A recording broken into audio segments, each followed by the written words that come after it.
11º culto de ensino e estamos na 10ª declaração ou credo da declaração de fé da igreja.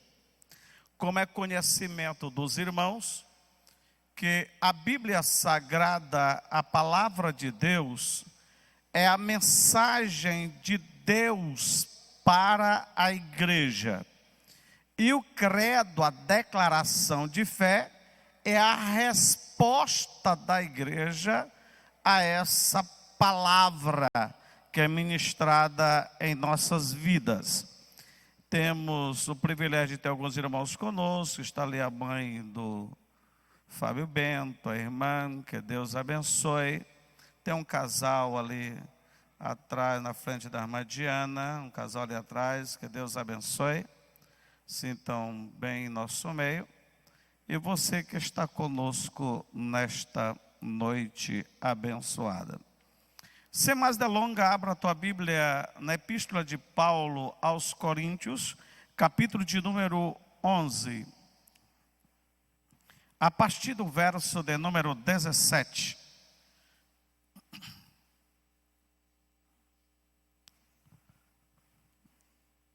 Amém?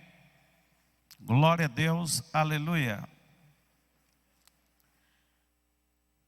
Sempre quando for ler no Novo Testamento, os livros estão definidos em Evangelho, o livro histórico da igreja de Atos, as cartas ou as epístolas paulinas, a universal de Hebreus, Tiago, de Pedro e João, e também o livro das revelações, o livro de Apocalipse. Sendo assim, não se fala primeiro aos Coríntios, e sim primeira aos Coríntios. Bem como no Antigo Testamento não é carta, é livro. Então não se fala primeira Crônicas e nem primeira Reis, porque é livro, é primeiro, e segundo Reis, primeiro, e segundo Samuel, primeiro, e segundo livro das crônicas. Amém? Diante desta instrução, vamos meditar hoje ou falar sobre a igreja e a ceia do Senhor. Diz assim, Paulo falando sobre os irmãos que reuniam para a ceia do Senhor. Era uma atividade comum no povo de Israel, chamado o culto ágape, ou culto do amor, ou culto da comunhão. E neste culto da comunhão, ágape, amor, eles se reuniam. E dentro deste culto, eles celebravam a ceia do Senhor. A ceia do Senhor. Então muitos deles perdiam o controle ou a noção do que verdadeiramente é o significado da ceia do Senhor. Quando estes fatos, informações chegaram a Paulo instruindo-os, ele começa dizendo: nisto, porém, que vou dizer-vos, não vos louvo, eu não apoio vocês, eu não elogio vocês, porquanto vos ajuntais não para melhor, senão para pior. Verso de número 18, porque antes de tudo ouço que, quando vos ajunteis na igreja, há entre vós dissensões, e em parte o creio. Porque eles se ajuntavam e diziam assim: olha, eu levo um bando de carneiro. Como a gente faz aqui nos nossos cultos da família, nas reuniões da família IDM. Você leva um prato, outro leva outro prato, outro leva outro prato, outro leva... E eles levavam. Só que eles se ajuntavam. os mais ricos, os mais afortunados, levava o seu carneiro, levava o seu vinho e ajuntava com outros. Eles faziam aqueles grupões dentro da igreja na hora deste culto da comunhão, deste culto ágape, deste culto que é chamado culto da fraternidade ou da confraternização. E eles se reuniam. E ele disse assim, e havia dissensões, porque muitos irmãos da igreja não tinham condições para fazer este vestimento no culto e para levar estes alimentos no culto. Continuando o texto, deixa o texto aí. E até importa que haja entre vós heresias, para que os que são sinceros manifestem entre vós. Até que bom que isso acontecesse, ou viesse a acontecer, para que a gente viesse descobrir o que verdadeiramente vocês estão fazendo para Deus. Qual é a seriedade que vocês estão fazendo para Deus? E ele continua dizendo, verso número 21.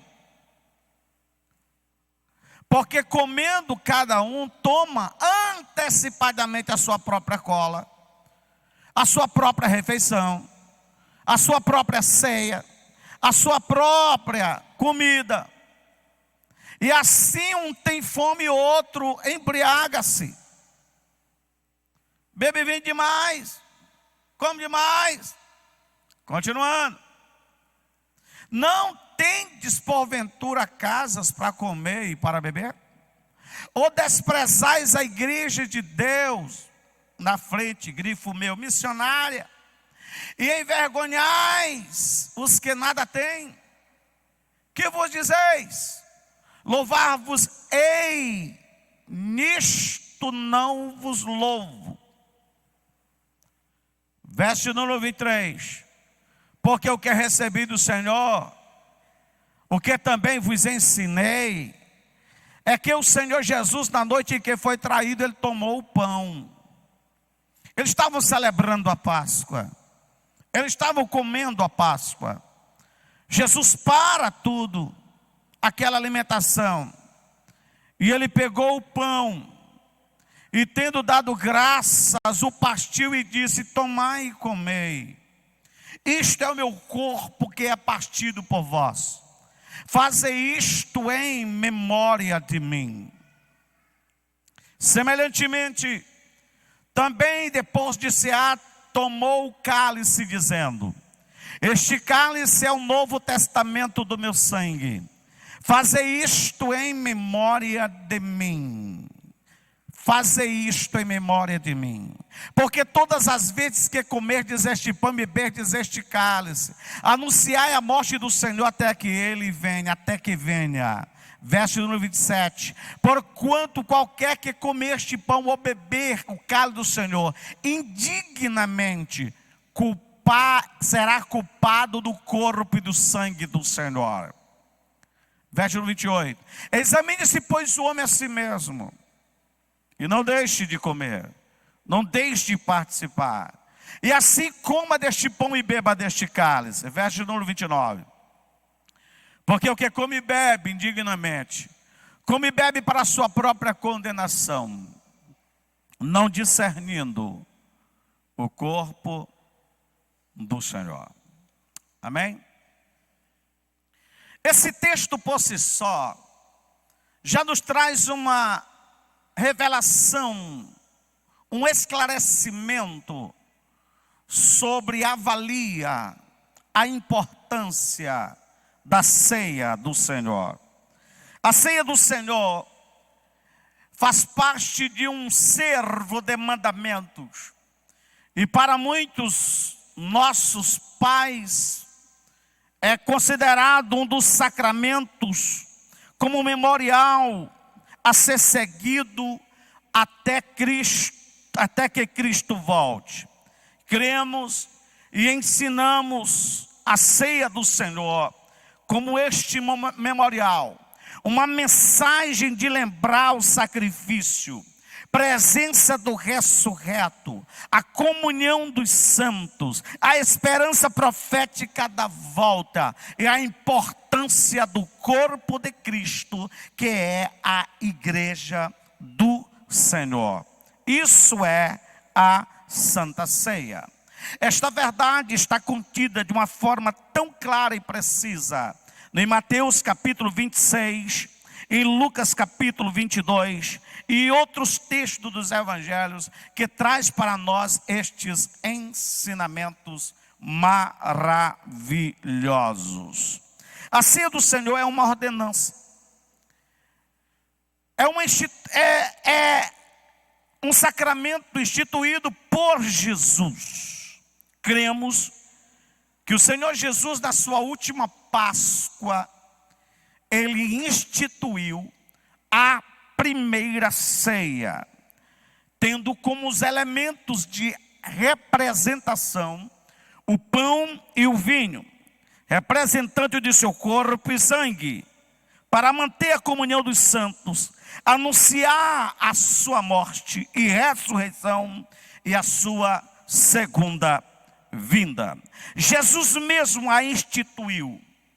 Jesus mesmo a instituiu.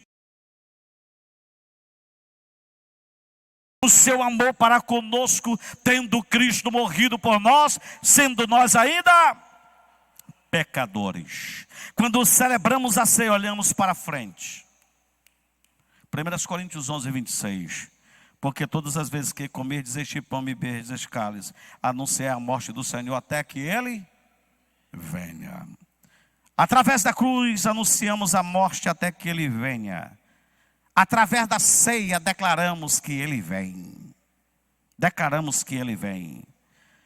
Olhamos para o futuro, para aquele acontecimento que a igreja aguarda com grande expectativa. A segunda volta de Cristo. Quando tomou a ceia com seus discípulos, o Senhor Jesus disse: eu vos digo que agora adiante não beberei mais o fruto da vide, até o dia que eu beba convosco no reino de meu Pai. A igreja aguarda com esperança e fé esta maravilhosa volta gloriosa de Cristo Jesus. Quando celebramos a ceia, olhamos para dentro de nós. Para dentro. Verso 27 e 28. Portanto, qualquer que comer este pão e beber o cálice do Senhor indignamente, será culpado do corpo e do sangue de Jesus. Examine-se, pois, o homem a si mesmo, e assim coma deste pão e beba deste cálice. Porquanto, todo aquele que comer o pão ou beber o cálice do Senhor indignamente, será culpado de pecar contra o corpo e o sangue do Senhor. Comer o pão ou beber o cálice do Senhor indignamente, significa desprezar a graça. Significa você não estar em conta do que o Jesus fez. Significa você não dar valia ao sacrifício de Cristo. Significa que a tua salvação não custou nada. Significa que o que você é em Cristo Jesus não tem valia para você. O autoexame significa uma análise de quem realmente somos diante de Deus. Isso precisa ser feito com a consciência do que realmente significa pecado perdoado, pecado lavado, vida santificada, esperança renovada em Cristo Jesus, nosso Senhor. É importante notar que Paulo não diz: examine-se, pois, o homem, examine para ver se você pode. Não, examine, e também não fala, examine e não coma. Examine o homem a si mesmo, então coma. Você não deve fugir da ceia por causa do pecado, mas fugir do pecado por causa da ceia. Da ceia. A ceia é um momento de restauração. A ceia é um tempo de cura. A ceia é um momento de reconciliação. A ceia é um momento de restauração. A ceia é um momento em que devemos aguçar os sentidos da nossa alma e examinar o eco do Espírito Santo, que fala com o nosso espírito que somos filhos de Deus. Quando celebramos a ceia do Senhor, olhamos ao nosso redor. Ele diz, verso 29, porque o que come e bebe dignamente, come e bebe para a sua própria condenação, não discernindo o corpo do Senhor. Que corpo é esse, pastor? Aqui tem dois sentidos, o sentido físico, que é o corpo de Cristo na cruz, e o sentido místico e espiritual, que é a igreja. Quem é o corpo do Senhor? É a igreja. É a igreja. O que acontece é que nós não compreendemos esta valia.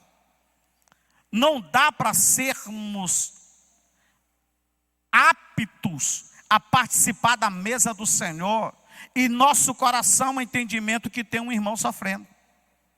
Não dá para nós participar da mesa do Senhor e compreender que tem uma família padecendo. Não dá para participar da mesa do Senhor e o que faz parte do corpo de Cristo está sofrendo alguma adversidade. Jesus foi muito claro acerca disso. Jesus disse, ei, eu tive fome e não me deste de comer.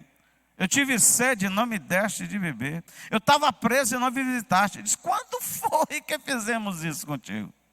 Ele disse, vocês não fizeram com nenhum desses meus pequeninos. Vocês não fizeram com a igreja. Vocês não fizeram com o corpo. Vocês não vestiram todo. Esta compreensão deve ser muito mais. E se discernir deve ser muito mais do que pensamos. Muito mais. Porque a ceia sem discernir o corpo significa ignorar a unidade do corpo, significa ignorar esse ligamento espiritual, essa dependência que temos. Eu continuo dizendo e sempre vou dizer que o que sustém o crente, que sustém o cristão é Bíblia, oração e comunhão. Não tem crente isolado, não. Não tem. Eu sou crente, eu não dependo de ninguém, é porque é eu e eu mesmo, depois de eu, é eu mesmo. Não tem. Todas as pessoas que participam do corpo de Cristo sentem a necessidade, é impulsionado e elevado pelo Espírito Santo a uma vida de comunhão. O crente isolado, ele atrofia. É como um membro fora do corpo, a tendência dele é secar e morrer, apodrecer e precisa ser queimado ou enterrado. Participar da ceia e discernir significa ignorar isso. O corpo no seu todo, a igreja no seu todo, os membros no seu todo, essa comunhão no seu todo, essa unidade no seu todo. E isso é indispensável. Se não dá atenção aos nossos irmãos e irmãs, quando vão participar da ceia do Senhor, no qual devemos refletir o caráter de Cristo no seu corpo manifesto em comunhão plena. E isso é igreja. Isso é igreja. Por isso que ninguém ceia sozinho. A ceia do Senhor não é feita só. A ceia é feita com a igreja. Um grupo. Na ceia olhamos ao redor, olhamos para os irmãos que necessitam da nossa ajuda, da nossa oração. Você tem orado por seus irmãos? Você tem feito essa partilha? Você tem cooperado nesta intercessão espiritual? Você tem buscado aqueles que estão ausentes? Você tem alegrado com os que se alegram, chorados com os que choram? A ceia do Senhor também estimula essa comunhão dos santos. Quando celebramos a ceia do Senhor, olhamos para trás, lembrando o sacrifício de Cristo, olhamos para frente, alimentamos a expectativa da sua vinda, olhamos para dentro, realizando um autoexame, olhando ao nosso redor, olhamos ao nosso redor e compreendemos que dependemos uns dos outros, que somos membros de um só corpo. A igreja é só uma, é só um corpo, é só uma. A nossa declaração de fé e confissão tem um entendimento de que a ceia enseja a comunhão dos crentes. Unir-se em torno da mesa do Senhor torna símbolo de unidade e amor. Este é o sentido de Atos 2:42 a 44. E perseveravam na doutrina dos apóstolos, na comunhão, no partir do pão, nas orações. E todos que creram estavam juntos e tinham tudo em comum. A palavra comunhão significa posse comum, participação simultânea. Segundo 1 Coríntios 10:16, não há dúvida de que a participação do pão e do vinho representa a participação do corpo e do sangue de Jesus. Aí, para evitar que quem come mais e quem bebe mais, a gente parte o pão igual, cada qual um pedacinho do seu pão. A gente bota o cálice igual, cada qual. Me lembrei agora do irmão Félix, do Maranhão, da cidade de Viana. Ele foi para a ceia, deram um cálicezinho para ele, um pedacinho de pão. Ele ficou revoltado, porque disse que o sangue de Jesus era muito. Na próxima ceia, levou um garrafão de vinho, sangue de boi e um pão bengala. Quando os irmãos oraram, levantou os elementos dele, e foi céu, os irmãos trouxeram o pão e disse: eu trouxe o meu, não sei se é o de vocês, eu como o meu. Mordi o pão e bebi o vinho dele. Não, era assim que fazia a igreja primir? Era assim que faziam os irmãos que se reuniam em Coríntios. Na igreja primitiva levavam e todos chegavam lá, botavam todo mundo junto, e todos que estavam juntos comiam. Comiam o que estava juntos. Participavam que estavam juntos. Todos levavam e deixavam ali, todos que estavam ali participavam. Da igreja de Corinto não. Levavam e só participavam meus amigos. Só participava quem era meu amigo. Só participava que eu convidava. Para ter esse problema, a gente dá um pãozinho para cada um e um cálice para cada um e Zé finito. Ninguém come mais do que ninguém aqui, né? A palavra comunhão significa posse comum. Todos nós devemos ter esta compreensão de que a ceia do Senhor é para a bênção e não para a maldição. Existe uma coisa que eu quero que você compreenda nesta noite. Muitas coisas diante do que somos instruídos e orientados como ordenanças do Senhor, não é só fazer bem feito. Não é só fazer bem feito. Vamos fazer bem feitinho. Não. Não é só fazer bem. Não. Não é só você estar... Não. Além de você fazer bem, você tem que estar bem para fazer. Bem para fazer. Tem pessoas que não estão bem. Não estão bem para participar. Não estão bem em comunhão. Não estão bem com Deus. Não estão bem consigo. E a proposta que é, pastor? Vem para a ceia para ser restaurada. Vem para a ceia para ser restaurado. Vem para a ceia para ser transformado. Pastor, não estou bem, vem para a ceia, meu irmão.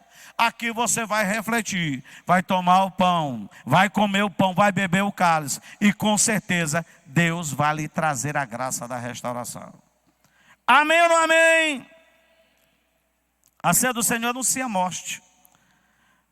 Nos textos citados de nossa confissão, Jesus anuncia sua morte, ressurreição e seu retorno. Sua morte foi o assunto principal quando ele ministrava a ceia. Diante dele tenho desejado, ele dizia assim, disse ele, tenho desejado ansiosamente comer convosco esta Páscoa antes do meu sofrimento. Ele diz em Lucas 22:15. E ele é muito claro.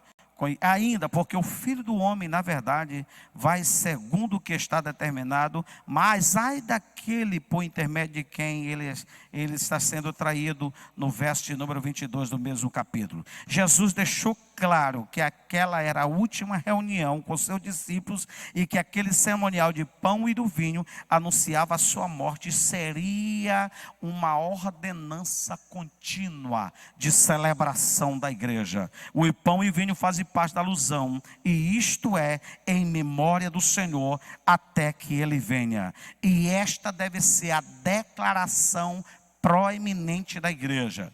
Eu sempre dizia que a ceia traz uma mensagem mais do que tridimensional. Ela fala sobre a morte, fala sobre a ressurreição, o Cristo presente, fala sobre a volta da igreja e fala da comunhão, a volta de Jesus para a igreja e a comunhão da igreja com Cristo Jesus, o nosso Senhor, e entre os irmãos. Você pode dizer amém? A ceia não somente ratifica ao crente participante das ricas promessas do Evangelho, mas lhe garante que as bênçãos da salvação são suas como possessão real. Eu vou só viajar um pouquinho aqui, vou pensar alto. Quando nós participamos da ceia, nós estamos declarando para o mundo espiritual que somos de alguém, que pertencemos a alguém. Assim como o batismo em água, eu faço uma declaração pública que eu morri para o mundo e vivo para Deus. Na ceia, eu estou declarando que o Redentor que morreu em meu lugar está vivo e participa da celebração para garantir para mim a sua palavra de vitória. A sua palavra de vitória. É a única língua do mundo que apresenta em memória no sentido de lembrança. Inglês, espanhol, francês, esperanto, chinês, japonês, nenhuma. Somente a igreja do Brasil, na língua portuguesa, apresenta em memória como lembrança. Em memória como lembrança. Você pode procurar em qualquer língua, não tem, só em português. Em memória como lembrança. Em memória como lembrança. Nós temos o privilégio no Brasil, na nossa língua, de dizer: estamos com saudade de Jesus. Nós participamos da ceia lembrando Jesus Cristo. Jesus não falou: fazer isto em memória de mim para Satanás, porque isso não lhe interessa. Jesus não falou para os anjos, porque ele não morreu pelos anjos. Jesus não falou abissamente para principados, potestades, sejam eles tronos de dominações. Não, eles estão no nível completamente salvífico ou na perdição. Jesus falou para o homem, aquele que reconhece que é pecador e encontra Jesus como Salvador da sua vida e tem a certeza de que um dia estará com o Senhor para sempre. Quem crê nisso, é esta a verdade de Deus para nós. Como o corpo é alimentado e renovado pelo pão e pelo vinho, assim a alma que recebeu o corpo e o sangue de Jesus pela fé, está agora de posse da vida eterna, e com a mesma segurança receberá mais abundantemente garantia.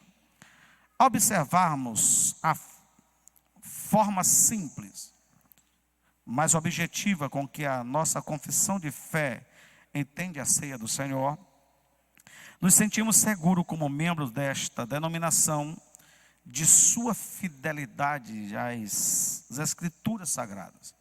Temos segurança de que nas IDMs a ceia do Senhor é ministrada de maneira bíblica e abençoadora, porque nós compreendemos que o pão da ceia torna-se para nós um remédio para o físico e o vinho um alimento substancioso dentro de nós e transformador para o nosso espírito. Você crê nisso? Que Deus em Cristo nos abençoe para todo sempre. Amém. Nós vamos cantar mais um hino de louvor, vamos servir ao Senhor com os nossos dízimos e oferta, e depois vamos estar respondendo os nossos amados irmãos aí.